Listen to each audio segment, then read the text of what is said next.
Hello, my name is Preston Smith and I'm currently participating in the Poetry Asynchronous Competition. I will be reading from Collected Verse of Edgar A. Guest. A Cup of Tea. Nellie made a cup of tea, made and poured it out for me, and above the steaming brew, smiled and asked me one or two. Saucily she tossed her head, "Make it sweet for me," I said. 2 sweet lumps of sugar fell into that small china well.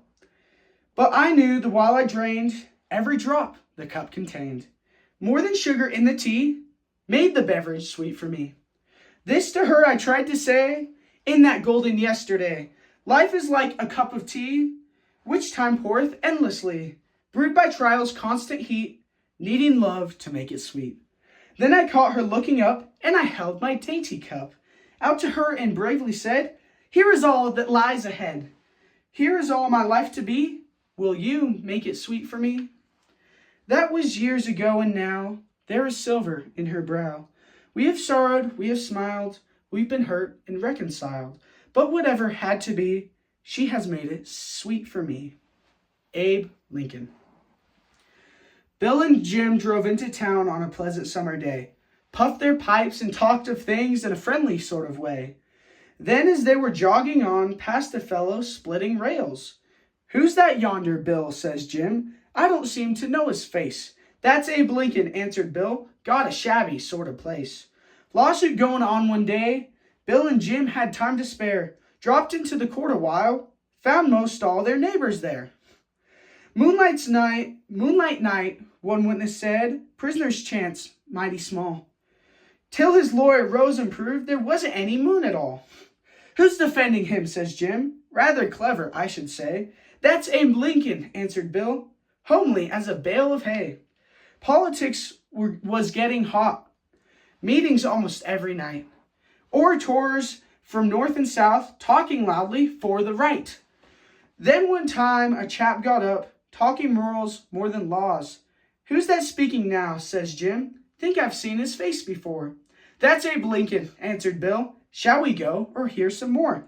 "Moral of it isn't much. Greatness may be round about. But when seen from day to day, men are slow to find it out. Those who saw him splitting rails, those who heard him plead a case, passed him by with little thought, laughing at his homely face. Those who neighbored with the boy, those who saw his summer tan, those who lived in Lincoln's time, never really knew the man." The Yellow Dog. It was Yellow Dog, a wistful thing to see, a homely, skinny, battered pup, as dirty as could be. His ribs were showing through his hide, his coat was thick with mud, and yet the way he wagged his tail completely captured Bud. He had been kicked from door to door and stoned upon his way.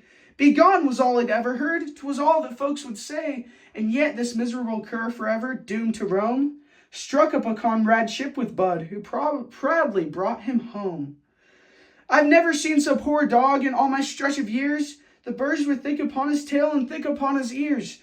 He'd had to fight his way through life and carried many a scar, but still Bud brought him home and cried, "Say, can I keep him, Ma?"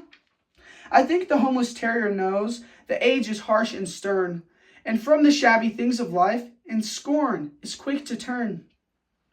And when some scrubby yellow dog needs sympathy and joy, he's certain of a friend in need if he can find a boy. Over the crib.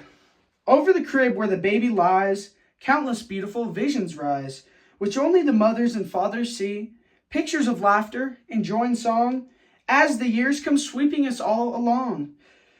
Care seldom startles the happy eyes over the crib where the baby lies, a wonderful baby lying there, and strangers smile at the happy pair. Proud and boastful, for all they see is the dimpled chin and the dimpled knee. But never little one comes to earth that isn't a wonderful babe at birth, and never a mother who doesn't see glorious visions of joy to be. Over the crib where the baby lies, dreams of splendor and pride arise. Deeds of valor and deeds of love hover about and shine above. The tiny form and the future glows with 1,000 dreams which the mother knows. And beauty dances before her eyes over the crib where the baby lies. Yet we smile at her and we smile at him, For we are old and our eyes are dim, and we've forgotten and don't recall the visions we saw when our babes were small. And ever they see in a golden stream wonderful joys in the by and by over the cribs where the babies lie. Grass and children. I used to want a lovely lawn, a level patch of green, for I have marveled many times at those that I have seen. And in my early dreams of youth, the home that I should keep possessed a lawn of beauty rare, a velvet carpet deep. But I have changed my mind since then, for then I didn't know that where the feet of children run, the grass can never grow. Now I might own a lovely lawn, but I should have to say to all the little ones about, go somewhere else to play. And I should have to stretch a wire about my garden space and make the home where gladness reigns a most forbidding place. By stopping all the merriment, which now is ours to know, in time beyond the slightest doubt, the tender grass would grow. But oh, I want the children near, and so I never say, when they are romping round the home, go somewhere else to play. And though my lawn seems poorly kept, and many a spot is bare, I'd rather see than growing grass the youngsters happy there. I put aside the dream I had in that far long ago. I'd rather have a playground than a place for grass to grow. Thank you.